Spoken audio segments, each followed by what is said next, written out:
Once more, we find ourselves in my office talking about Dungeon Crawler Carl.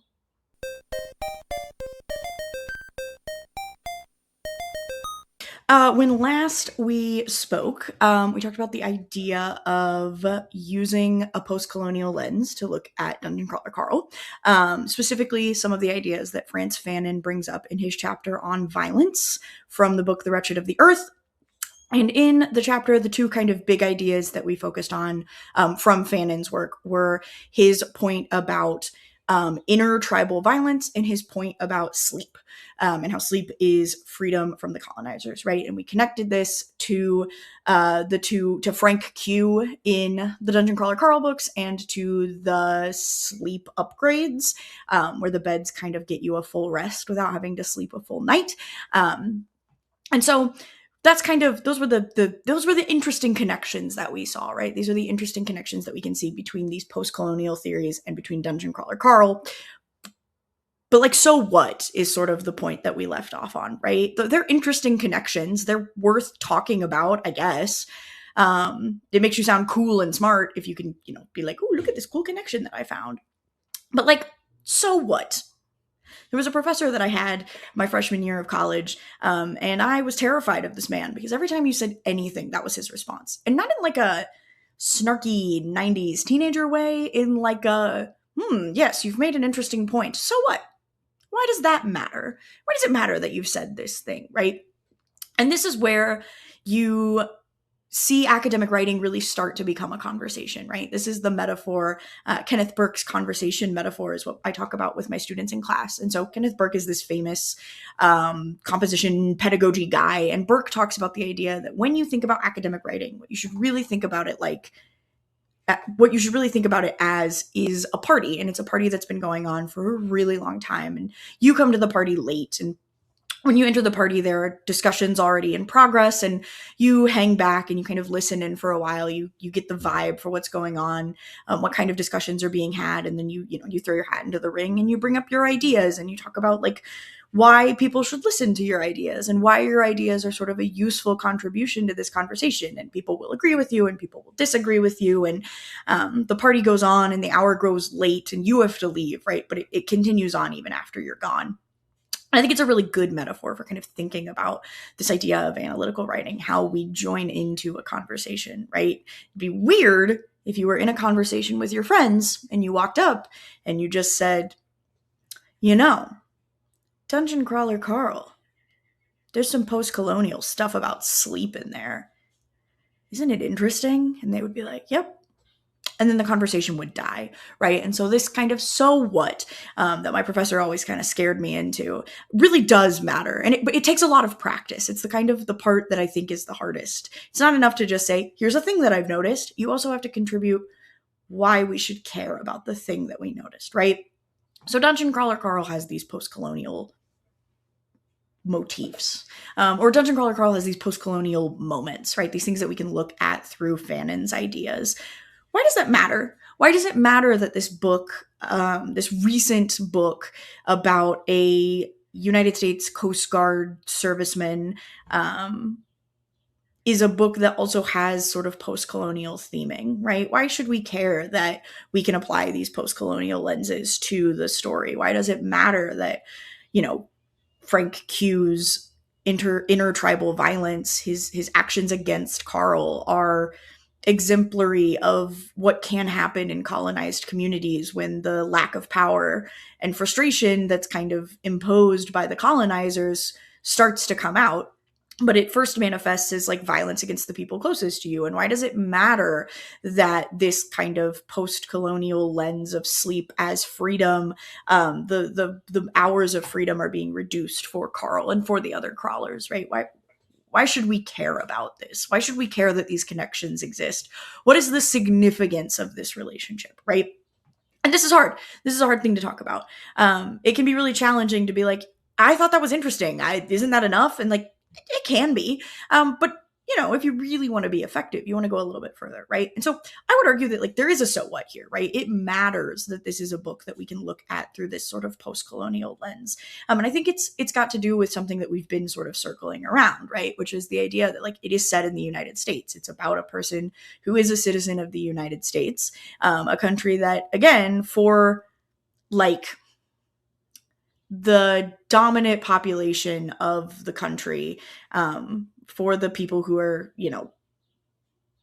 like a person like Carl, right, who is, a white man who is, or I guess he reads as a white man. He could be something else, but he's part of the kind of dominant culture, right? And he's in the Coast Guard, and like he's part of, he's not a Native American, or he's at least not explicitly stated to be Native American. And so he's part of this people group that's never really, on a personal level, experienced the effects of colonization, right? Like as a random white lady from the Midwest, I can connect with Dungeon Crawler Carl himself, I guess, not Dungeon Crawler Carl. I mean, I guess he is the Dungeon Crawler. Anyway, this doesn't matter, right?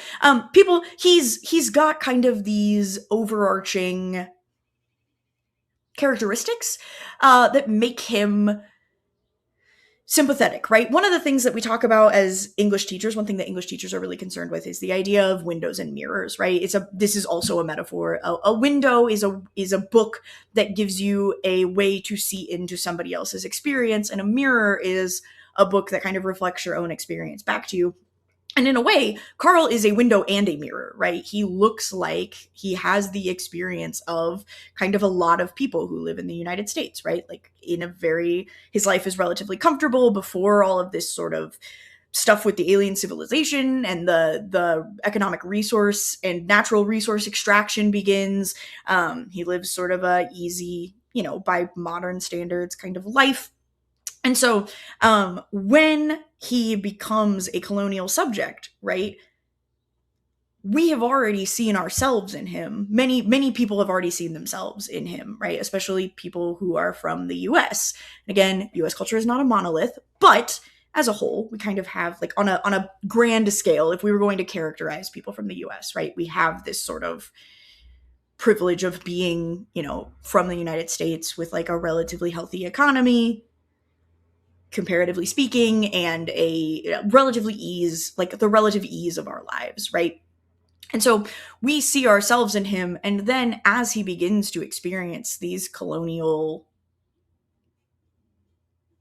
experiences, as he begins to have these experiences as a colonized person, right, he becomes a mirror into an experience that like we have never had, right? And I would argue that this is why this connection matters, that the idea of taking someone from a colonizer culture and putting them through the experience of the colonized, like being able to see these experiences in Dungeon Crawler Carl, is important, right? It asks us to consider something about the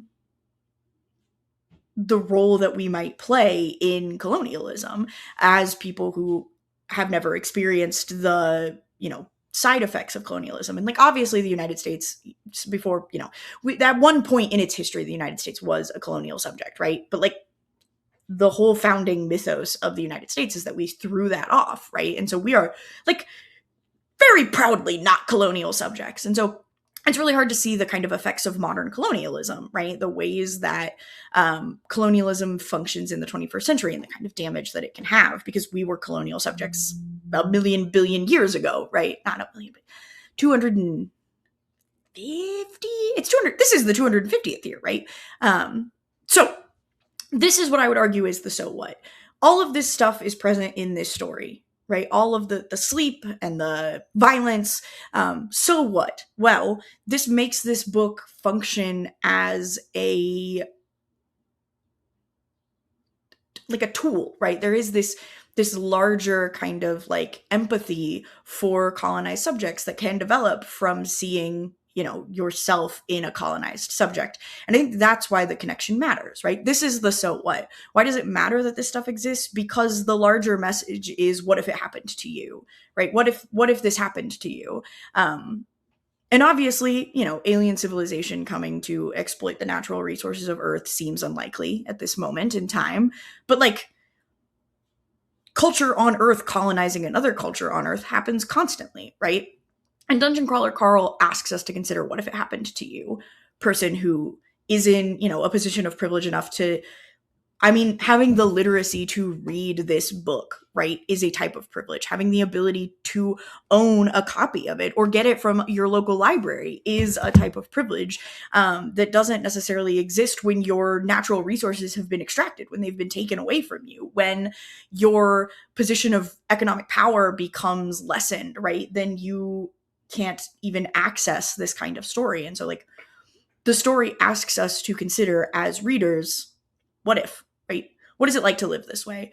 And that, I think, is worth talking about. The idea of what does it mean to be colonized and how does it affect a person, right? If it is true that we see these kind of colonial, post-colonial ideas in Dungeon Crawler Carl, if we can connect this to kind of Frantz Fanon's writing, a post-colonial scholar, it suggests to us that this is a book that's worth reading through a post-colonial lens. And it suggests to us a reading where, like, what if, right? What if this is what's going on with you? And well, maybe this isn't Matt Dinniman's point, right? Maybe he didn't sit down to write this as an object lesson in, like, why you should question colonial practice.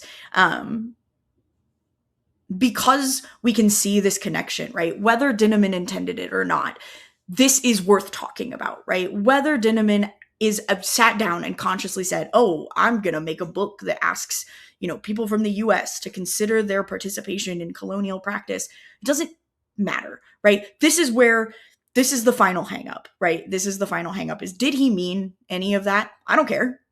I see a connection there, and I think that that's worth talking about, right? And that is kind of the final step, is realizing that it doesn't matter if the author intended it or not.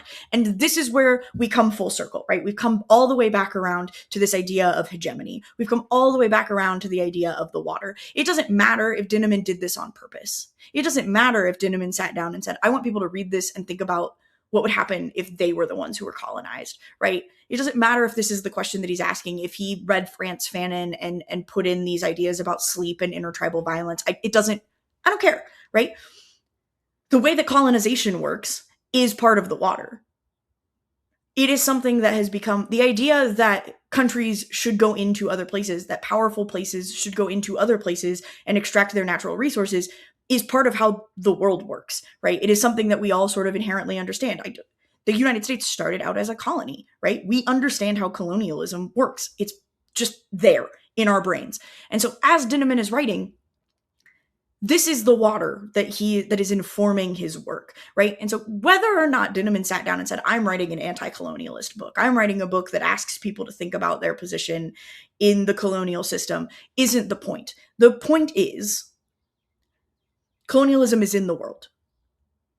Post-colonial theory gives us language for talking about it. When we can talk about something, then we can see it.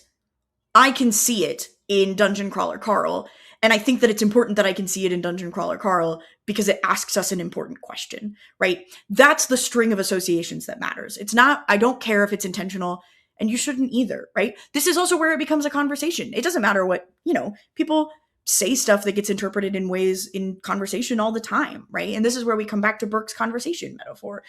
I can say this thing about Matt Dinniman's book, and he could respond if he really wanted to. If he saw this video and was like, hey, actually, I wasn't thinking about that when I wrote this, but that's a really interesting interpretation. And I'll keep it in mind as I'm writing future, versions of Dungeon Crawler Carl or whatever. If we're writing, there will be more books. There's one coming out in May, right? He could respond and he could say that. And so this is why this practice is interesting, right? It's not whether the author intended it or not. It's not whether it's correct or not. It's about me. It's about what I can see and what I can say and how I can defend myself.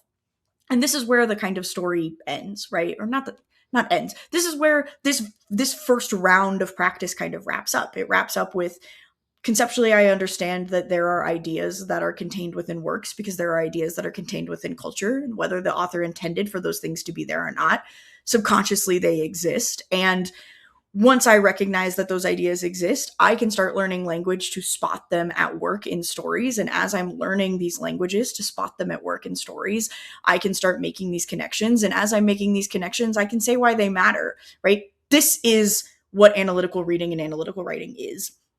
And so this is it. This is where we finish talking about post-colonialism and Dungeon Crawler Carl.